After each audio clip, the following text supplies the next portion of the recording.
Hello dear students, आज की class में आरपीएससी के द्वारा रिलीज किए गए एफएसओ के एग्जाम के एक इंपॉर्टेंट टॉपिक को डिस्कस करेंगे हम। सिलेबस में मेंशन है फर्मेंटेड फूड्स और कौन कौन से फर्मेंटेड फूड्स हमें पढ़ने हैं ये भी मेंशन किया गया है साफ तौर पे सिलेबस में। सो एक इंपॉर्टेंट फर्मेंटेड फूड जो कि आपके सिलेबस में मेंशन है वो है साउरक्रेट। ये ना केवल एफएसओ के लिए यूजफुल है बल्कि वो सारे बच्चे जो जेआरएफ हॉर्टिकल्चर के एस्पायरेंट्स हैं, इस बार के जेआरएफ को अटेम्प्ट करना चाह रहे होंगे, आप सभी के पेपर में भी साउरक्रेट से रिलेटेड क्वेश्चंस आपको नजर आ ही जाएंगे। सबसे पहले क्वेश्चन पर आते हैं कि साउरक्रेट किस तरह का प्रोडक्ट है। तो याद रखेंगे it is a fermented food product and I hope कि आप सभी बच्चे फर्मेंटेशन और फर्मेंटेड प्रोडक्ट्स का मतलब समझते हो। सो it is a fermented food product. Next question ये भी आ सकता है भाई कि किस चीज की फर्मेंटेशन करके आप साउरक्रेट बना रहे हो। ऑब्वियस सी बात है, क्वेश्चन ये भी पूछा जा सकता है। तो ध्यान रखिएगा कि sauerkraut is a fermented food product जो कि बनाया जाता है कैबेज से। अब इस पर्टिकुलर हिस्से से ही आप चेक कर लेंगे कॉमन एंट्रेंस टेस्ट जो कि इंदिरा गांधी कृषि विश्वविद्यालय के द्वारा कंडक्ट किया जाता है। इसमें 2 लगातार साल 2021 के पेपर में और शायद 2019 के भी पेपर में एक बड़ा अच्छा क्वेश्चन पूछा था। वो ये कि ठीक है, आप सभी बच्चे जानते हैं कि sauerkraut is a fermented product prepared from cabbage. Cabbage के भी 3 टाइप्स होते हैं, आपको मैं बता दूं, रेड कैबेज, व्हाइट कैबेज और सवॉय कैबेज। तो ये जो साउरक्रेट है ये बेसिकली प्रिपेयर किया जाता है व्हाइट कैबेज से। अगर आपको एग्जाम में क्वेश्चन आए कि साउरक्रेट किस कैबेज से प्रिपेयर किया जाता है, is it prepared from Savoy cabbage, is it prepared from red cabbage या व्हाइट कैबेज, तो आंसर क्या हो जाएगा, it is prepared from white cabbage. तो ये तो हो गए वो 2 जनरल पॉइंट जो शायद सभी बच्चे जानते हैं। एक तो पहला कि ये फर्मेंटेड है और दूसरा ये कैबेज से प्रिपेयर होता है। कैबेज में भी किस टाइप के कैबेज से प्रिपेयर किया जाता है, तो it is prepared from white cabbage.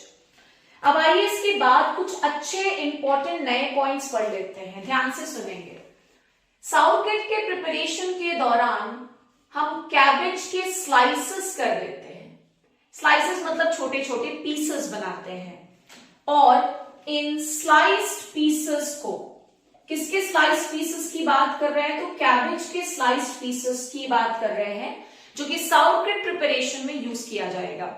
तो इन स्लाइस्ड पीसेस को हम कहते हैं स्लॉ, SLAW। तो ये मिल गया हमें एक नया क्वेश्चन कि साउरक्रेट प्रिपरेशन में जो आप पीसेस करते हैं, जो आप टुकड़े करते हो कैबेज के, उन टुकड़ों को क्या कहा जाता है, तो स्लॉ।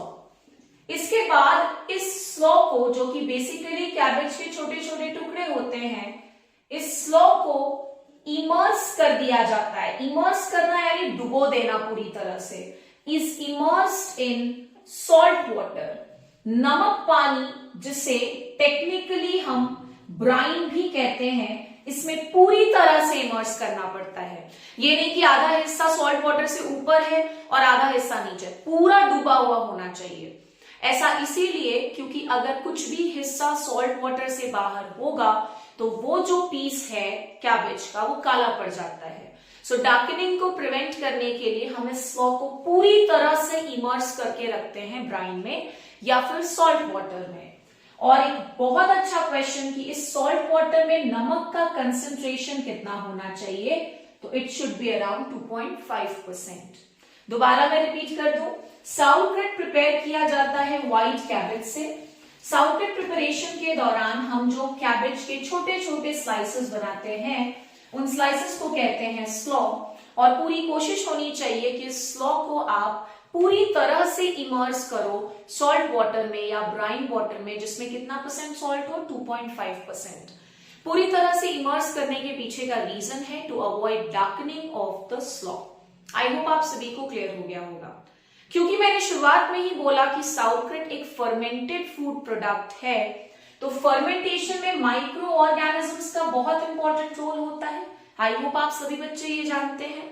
तो याद रखिएगा कि फर्मेंटेशन का प्रोसेस साउरक्रेट फॉर्मेशन में जब फर्मेंटेशन का प्रोसेस होगा तो ये फर्मेंटेशन का जो प्रोसेस है ये इनिशिएट होता है। इनिशिएट होना यानी शुरू होता है जिस पर्टिकुलर माइक्रो ऑर्गेनिज्म से, उसका नाम है ल्यूकोनोस्टिक mesenteroids. So fermentation in sauerkraut is initiated by which microorganism? तो ल्यूकोनोस्टिक mesenteroids। और आपको बता दूं कि इस माइक्रो ऑर्गेनिज्म का नाम JRF हॉर्टिकल्चर 2019 के पेपर में भी पूछा जा चुका है कि जो sauerkraut फर्मेंटेशन होता है उसकी शुरुआत किस माइक्रो ऑर्गेनिज्म से होती है। So it is initiated by Leuconostoc mesenteroids। Leuconostoc mesenteroids के अलावा कुछ और माइक्रो ऑर्गेनिजम्स जो sauerkraut फॉर्मेशन में हेल्प करते हैं, उनमें से एक का नाम है लैक्टोबैसिलस ब्रेविस। बहुत इंपॉर्टेंट नाम, इसे भी याद रखिएगा। और लैक्टोबैसिलस ब्रेविस के अलावा एक और बैक्टीरिया जो कि जनरली रिपोर्ट किया गया है at the time of sauerkraut formation is lactobacillus plantarum. I hope कि मैंने वो सारे पॉइंट्स आप सभी के साथ डिस्कस कर दिए हैं जो पेपर में या तो पूछे जा चुके हैं या फिर पूछे जा सकते हैं। तो इतना मिनिमम आपको sauerkraut से पूछा जा सकता है। आई होप आप सभी को ये वीडियो इंफॉर्मेटिव लगी हो। Thank you so much.